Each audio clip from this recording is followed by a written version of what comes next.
எல்லாருக்கும் வணக்கங்க. இன்னைக்கு ஒரு தக்காளி குருமா தான் செய்ய போகிறோம். இந்த தக்காளி குருமா இட்லி, தோசை, சப்பாத்தி, கோதுமை தோசை எல்லாத்துக்குமே ரொம்ப நல்லா இருக்குங்க. இன்னைக்கு எங்கள் வீட்டில் நைட்டு இட்லிக்கு தான் நான் வந்து சாயங்காலமே இப்போ குருமா ரெடி பண்ணிட்டு இருக்கேங்க. இது வந்து சீக்கிரமாக செஞ்சிடலாம், அதே சமயத்தில் சுவையும் அதிகமாக இருக்கும். நான் வந்து நல்லா 2 பெரிய வெங்காயம் கொஞ்சம் பெரிய சைஸாகவே எடுத்துக்கிட்டேன். தக்காளி வந்து இந்த அளவுக்கு நான் எடுத்திருக்கேங்க. ஒரு 6-7 தக்காளி அளவுக்கு எடுத்திருக்கேன். இதில் பாதியை வந்து நறுக்கிக்கலாம், பாதியை வந்து நம்ம அரைச்சிக்கலாம்.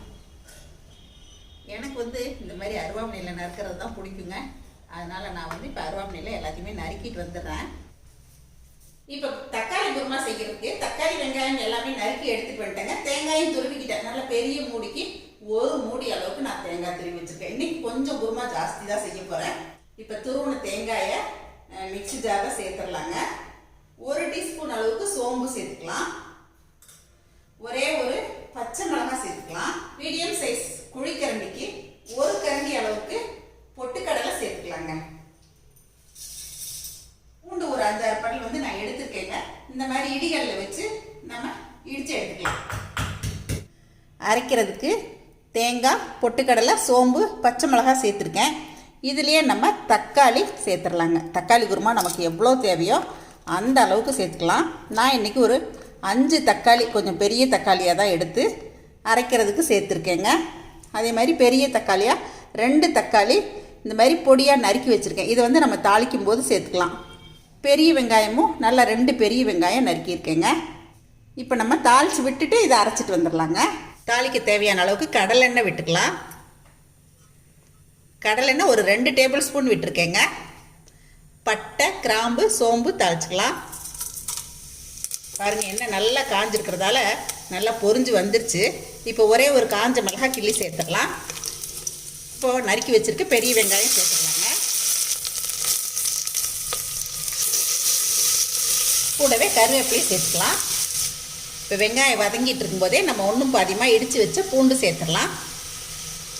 பூண்டு பிடிக்காது அப்படிங்கிறவங்க பூண்டை ஸ்கிப் பண்ணிடலாங்க. இப்போ இந்த வெங்காயம் நல்லா வதங்கட்டுங்க. இப்போ அரைக்கிறதுக்கு எடுத்து வச்சதை நம்ம அரைச்சிட்டு வந்துடலாம். இப்போ வெங்காயம் வதங்கிறதுக்குள்ளே நான் இந்த அளவுக்கு அரைச்சிக்கிட்டேங்க. தேங்காய் தக்காளி கலவையை அடுப்பு குறைச்சே வச்சுட்டேன். வெங்காயம் வந்து அந்த கலர் மாறுற அளவுக்கு நல்லா வதங்கிடுச்சு. காரத்துக்கு தனி மிளகாத்தூள் சேர்க்குறேங்க.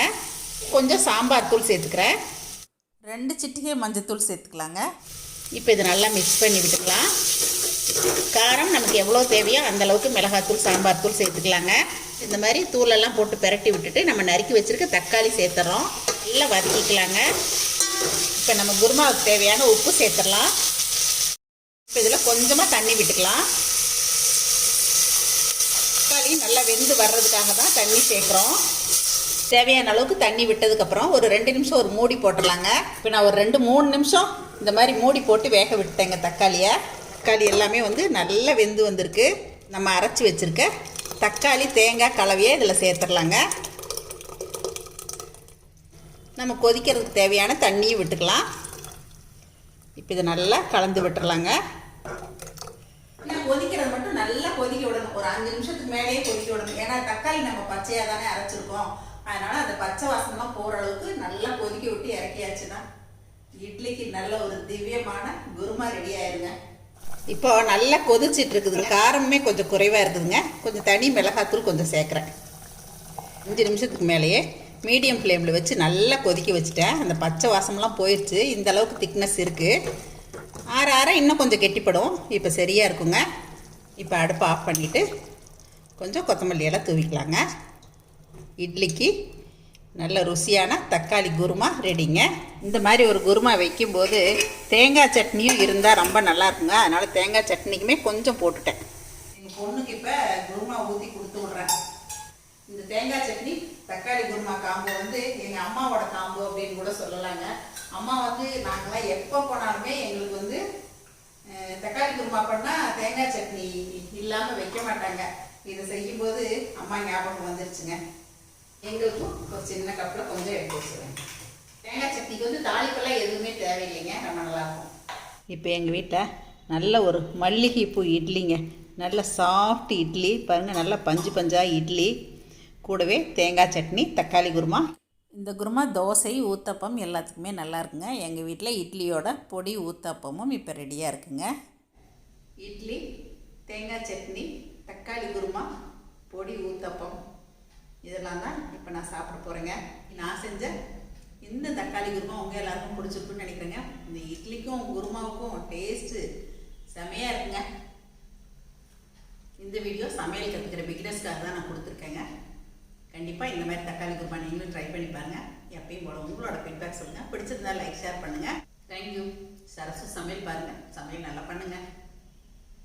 நைட் எங்கள் வீட்டில் வச்ச குருமா இப்போ காலையிலையும் தொடருதுங்க.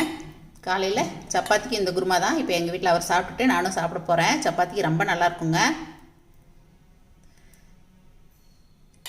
எப்போ தக்காளி குருமா வச்சாலுமே எங்கள் வீட்டில் நைட் வச்சா காலையில் வச்சா திருப்பியும் நைட்டுக்கு ஏதாவது செஞ்சுக்குவோங்க. இந்த மாதிரி தான் செய்வோம். சப்பாத்திக்கு கூடவே அதுவும் ஆனியன் ரிங்ஸ் நறுக்கி வச்சுட்டு சாப்பிட்டா டேஸ்ட் ரொம்ப அருமையாக இருக்குங்க. அப்புறம் சப்பாத்தியை விட பூரிக்கு நல்லாயிருக்கும். சரி வெயில் காலமே பூரி வேணாம் அப்படின்னு சொல்லிட்டு இன்றைக்கி வந்து நான் சப்பாத்தி போட்டுட்டேங்க. சரசஸ் ஃபுட் ப்ராடக்ட்ஸ் பொடிவகைகள் தேவைப்படுறவங்க இங்கே கொடுத்துருக்க வாட்ஸ்அப் நம்பரில் காலை 10 மணி முதல் மாலை 6 மணி வரை எங்களை காண்டாக்ட் பண்ணி வாங்கிக்கலாங்க. தேங்க்யூ.